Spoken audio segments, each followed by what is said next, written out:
What's up, Region 4? This is Jeremy Chance with the Region 4 Communications Committee here with our latest edition episode in our Black History Month series. We all know by now, hopefully, that Black History Month is the opportunity to celebrate Black excellence. And we're here with one of Region 4's finest. We're no different than that, wanting to celebrate our Black and African-American colleagues. And here today, we're joined by Jerrod Jackson at LSU. Jerrod, how are you, man? Hey, what's up, Jeremy? Doing pretty good, man. Doing pretty good. Just trying to stay warm. Yeah, no kidding. All right, well, let's dive right into this. Tell us a little bit about yourself. I mentioned you're at LSU, but you give us the backstory from how you got into recreation and kind of all your stops along the way to where you are now. Yeah, so I kind of got the traditional Intramural Sports story that most people have coming in as an official. I had an opportunity my freshman year. I saw an ad in the school newspaper. Shows how old I am that we actually did the school newspaper, but they were looking for officials. And, when I got to campus at the University of Texas, where I did my undergrad, Gregory Gym, which is the main rec center, was shut down for renovation. So I had to haul down the hill to the Student Rec Center, which is a smaller facility next to the football stadium, and, packed into this group fitness studio where all the intramural and recreational sports offices and went down there and hopped on it. And, I had done Little League flag football in my hometown and stuff. And so I was like, this sounds fun. So came out to be a basketball official first, and then moved into flag football and all the other sports. Continued to work throughout my 5 years at Texas. And at the end, I was doing my student teaching, planned on going into being a teacher and a coach, and kind of hated student teaching. And so I went into Darcy Dahl's office at the University of Texas, and I said, how do I do your job? Sure. And she was like, I thought you'd never ask. And it was a great time then because there's so many of us, such as Danny Patel and Brian Mills, Stephanie McAlpine, Andy Lemons. All of us are still in the field now, and we were all there together at Texas. So it was a good nucleus of people that really got me into recreation, got me to loving what I do.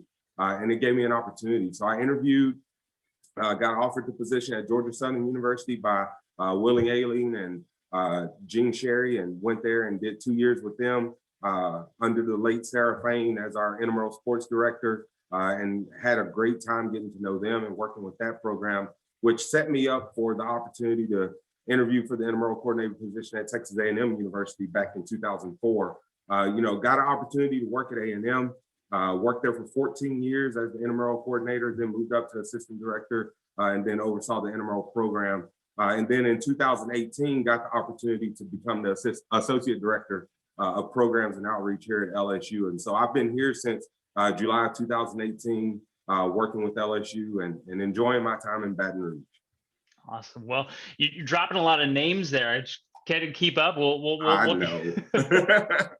I feel like that's that intramural world, and Region 4 too. I feel like our region is very fortunate, very, very well connected, and very well connected. What makes Region 4 great. Well, let's get into the meat of why we're here and why I'm glad to be talking with you. It is Black History Month, so talk to us a little bit about what does Black History Month mean to you? How do you celebrate Black History Month? How do you celebrate your identity as a Black man in general in our field, and just a little insight into that?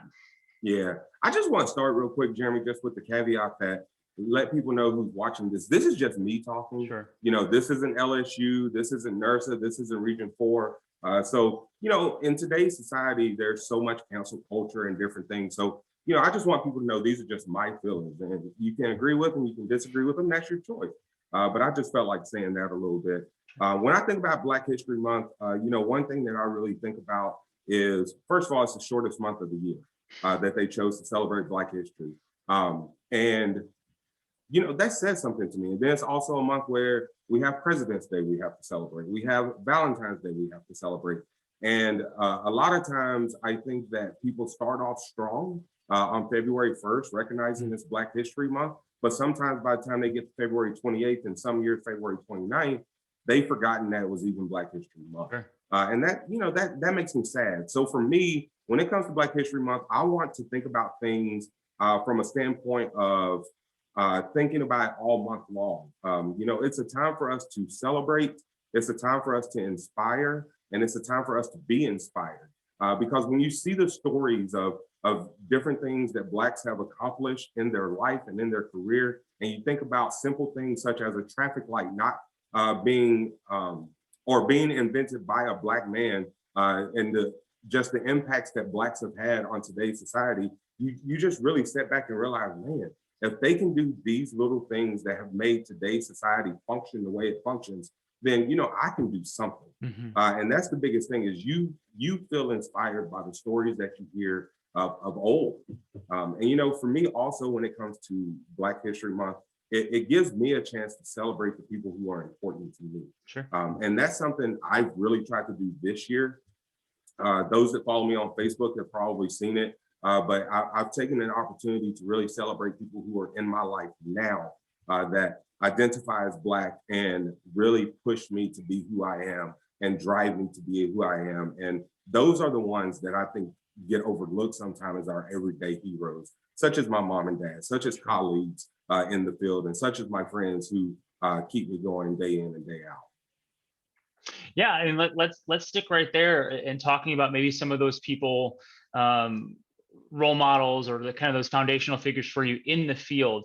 And again, you mentioned a few at the start, but let's maybe dive into that. Talk to us a little bit about some of those important role models in the field or otherwise. And again, shout out your mom as well. Yeah. Talk a little about those role models or key figures for you.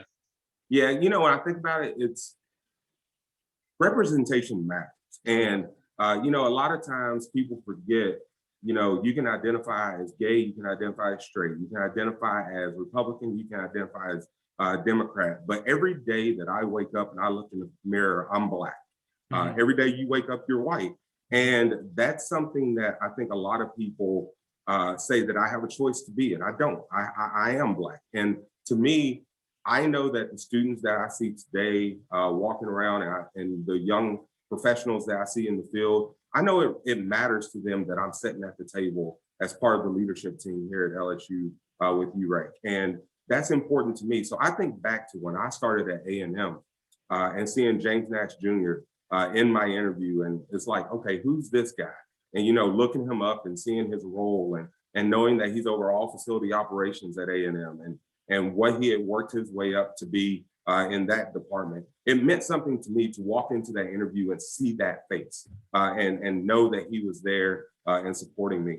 And now when I think about it, I said, and I think about my time serving on the member network as the Region 4 rep. And Devney Lastly, for example, was the Region 5 student rep at the time. And I got a chance to serve with her. And we were the only two Black people on the entire member network. And that was something that was important to me because I know people saw that and they saw representation from a Black female. They saw representation from a Black male. So I appreciate that. And I appreciate the things that we do. And so when I think about NIRSA and I think about just those pioneers that have made the way for me to be able to serve on the member network, for me to be able to step up on stage and represent myself, I think back to the days of going to conferences and seeing Tony Clements on stage, seeing Juliette Moore on stage, Kevin Marbury on stage, Stan Shingles and David Davenport on stage. Those people matter and representation matters. And when I see them up there, I know what it says to me and I know what it says to the young professional, because at one point I was that student or I was that young professional at a conference seeing them up on the stage. So, I think it says a lot that David is currently serving as our NIRSA president. And I think it says a lot that Wendy Windsor is our incoming NIRSA president-elect. So, that says a lot. And just to see, our Black brothers and sisters stand up and serve our association means a lot to me. Sure. And I think, in previous conversations that we've had, I said this to you offline, your name has come up in a lot of these conversations too. And I think it's really cool that, as you transition through your career, you do have that opportunity. So now that you've kind of moved into that associate level role, and even thinking back at your time, those 14 years at A&M, I'd like to think that you had the opportunity to work with some Black students, and then now in that associate level, supervising some young Black professionals. Talk a little bit about your experience as you progress through your career, working with those students and professionals and supervising those that are Black students and Black professionals. A lot of times when I think about it, Jeremy, the biggest thing is they just want to be heard. And they know that if they know that you're willing to listen, that goes a long way in supporting them. A lot of times they're not looking for you to necessarily open the door because they want to open that door, but they want to know if they open that door that you're going to celebrate them and help them get through that door. And that's important to me. So a lot of times my role, or what I feel my role is to be a supporter. I'm not going to let you fail, but you're going to have to try and do it yourself. And I'm going to cheer you on along the way. I think, one of my biggest mentees is Joe Wise. And he was a student worker for me at Texas A&M. And Joe reminded me a lot of myself, coming from humble backgrounds. I was a first generation college student. He was a first generation college student. Seeing him come in and do the things that he wanted to do, focus on his career, but also enjoy working for recreational sports at A&M. And then for him to say, I want to go into the field and do this, to be able to coach him, help him get the opportunity to go work with one of my best friends who I consider a mentor, and Brian Mills over at SFA, seeing him get his first job at Auburn, now working at UT Austin, my alma mater, and knowing that I helped him get there means a lot to me. And it's not the situation where I did it because he did it, right? And whatnot. And all I wanted to do was sit there and cheer him on.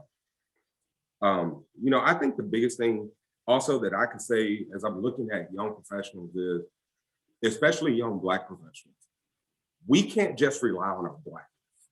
What you have to rely on is the fact that you've earned the opportunity to sit at the table. You've earned the opportunity to walk through the door. So when for instance, if I apply for jobs or something like that, my resume is going to speak for itself. The fact that I'm Black just adds to it, and it adds beauty to it. But your resume speaks for you, and what you've done speaks for you, not necessarily who you are that speaks for you. Yeah, that's really great. And I want to transition now to a topic that I've been wanting to get to with some other participants, and again, we haven't necessarily been able to. So I'm glad to have this space with you.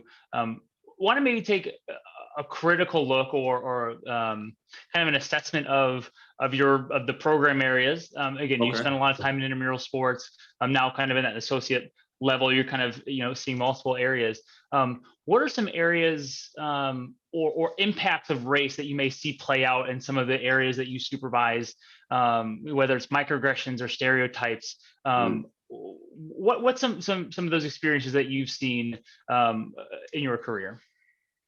When I think about that, Jeremy, it's a hard question to answer, but one that is definitely there. And being here at LSU and working at A&M, two predominantly white institutions, working with Black students and getting them involved in campus recreation isn't easy. Because the biggest thing is they want to be somewhere where they see people who look like them. Right. I give major props to Laurie Braden here at LSU and her philosophy on, look, we represent LSU, we represent the state of Louisiana, and our student staff that we have on duty is going to reflect LSU, and it's going to reflect the state of Louisiana. When she came here, I'm pretty sure, and I can't quote me on this, but I want to say 90% of the staff was white. Okay. You look at our staff today, it does not look like that. Sure. When you walk into our building, you're going to see a very diverse student staff, and you're going to see a very diverse professional staff. I love being on staff where I'm not the only Black person in the room. I love being on a leadership team where I'm not the only Black person in the room. And so I think about those things, and I think about intramural sports, and I start thinking about, stereotypes and different things that affect individuals there. And to me, when it comes to Black men and Black women playing intramural sports, I think the thing that happens a lot is there's a stigma that, Blacks are better at sports. Well, there's a lot of our students who are just everyday average Joes, for lack of a better term, they're average Joes that just want to come out and have fun. Right. And I think sometimes they get made fun of because they're not as athletic as people would like them to be just because they're Black. But that's not something that you can hang over people's head. They want to have fun just like you do. And when a white student comes out that doesn't have the athletic talent, and a black student that comes out and doesn't have the athletic talent, they should be treated the same. And a lot of times I don't think they are. I think that it's forgiven sometimes when our white students can't do certain things, but when black students try to do athletic things and they fail, they're mocked. And I think that's just a stigma that unfortunately comes with intramural sports. I look at fitness classes, and when people step into those, fitness is female dominated, and there's nothing wrong with that, especially when it comes to group fitness.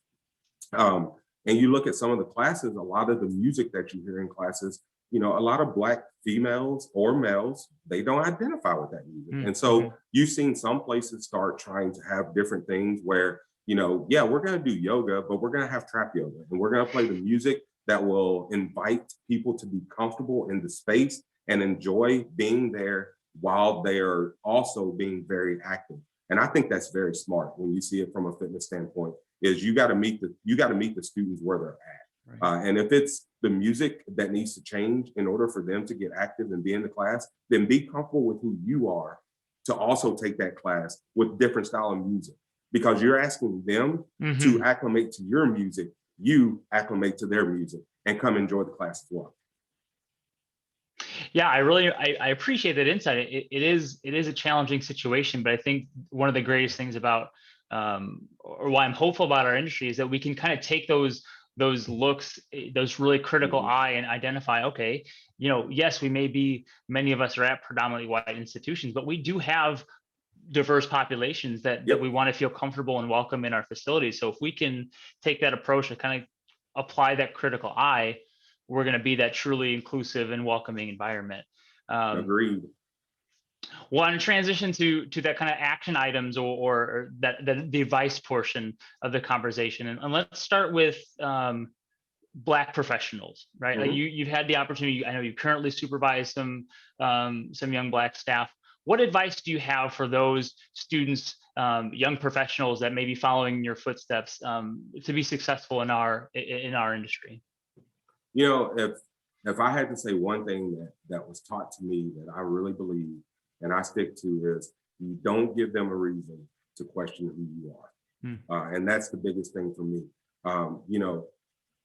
Every day you come to work, you have to embrace your position, get the most out of it, ask what else you can do in the department that's going to help boost your resume for that next opportunity that you want.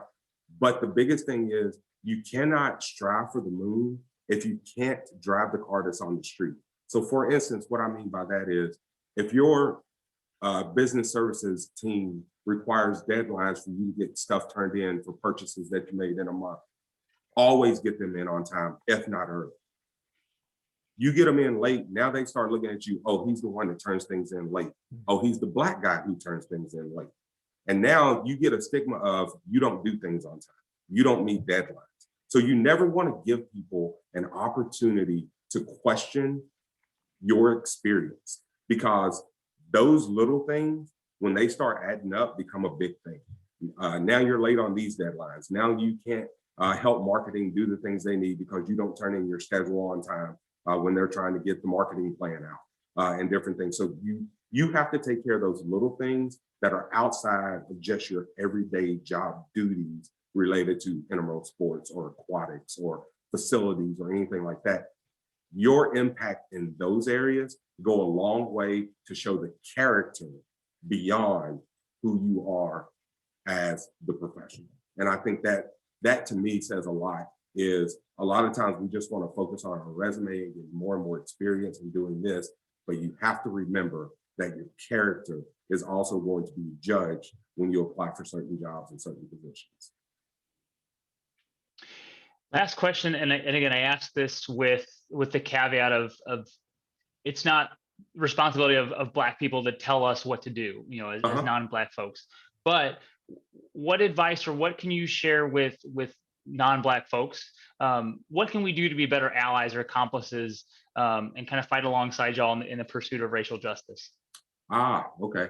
Open your mouth and speak. Open your mouth and speak.